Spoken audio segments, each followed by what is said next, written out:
Karim Mosta, vainqueur de la Coupe du Monde d'ultramarathon 94, 95.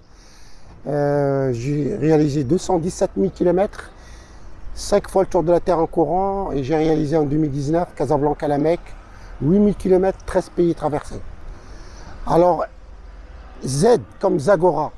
Alors, Zagora, c'est une ville dans le désert. Chaque année, le marathon de sable, il se termine au début, il se terminait à Zagora. Et un jour, j'étais assis dans un café une fois qu'on a terminé le marathon de sable. Il y avait des gamins qui tapaient sur une petite chienne qui faisait 600 grammes.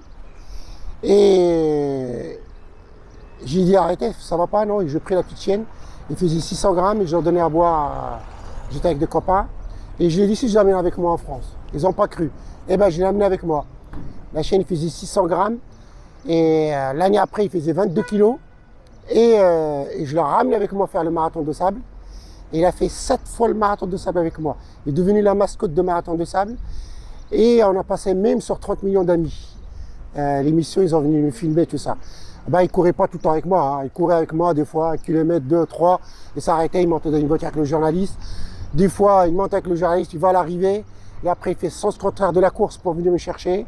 En fait, c'était la chienne à tout le monde. Et que tout le monde cherchait qui c'est le maître, c'était Karim Mosta. Et moi, j'étais connu grâce à cette chienne. Tout le monde connaît mon nom.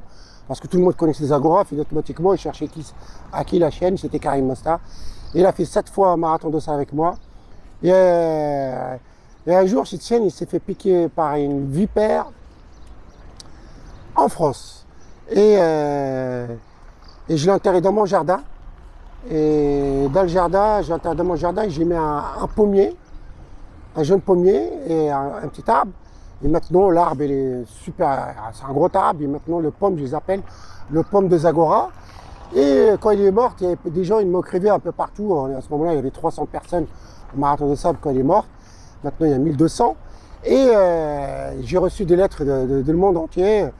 Je sais pas moi, une quarantaine de lettres de le monde entier, des gens qui me disent mes condoléances pour la petite chienne parce que c'était un peu la chienne à tout le monde. Alors et depuis, j'ai plus de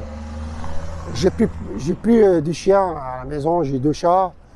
Et voilà, l'histoire de Zagora, c'était une histoire formidable parce que les gens, ils l'aimaient bien. Et le soir, il traînait partout. Et le soir, il dormait dans mes pieds.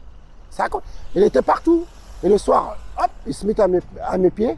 Et la journée, presque, je ne la voyais pas parce que il faisait ce qu'il voulait. Et moi, j'ai faisais ma vie de coureur. Et là, il faisait sa vie de chien avec tout le monde. Voilà, l'histoire de Zagora. Partagez, commentez, abonnez-vous, car enseigner, c'est répéter.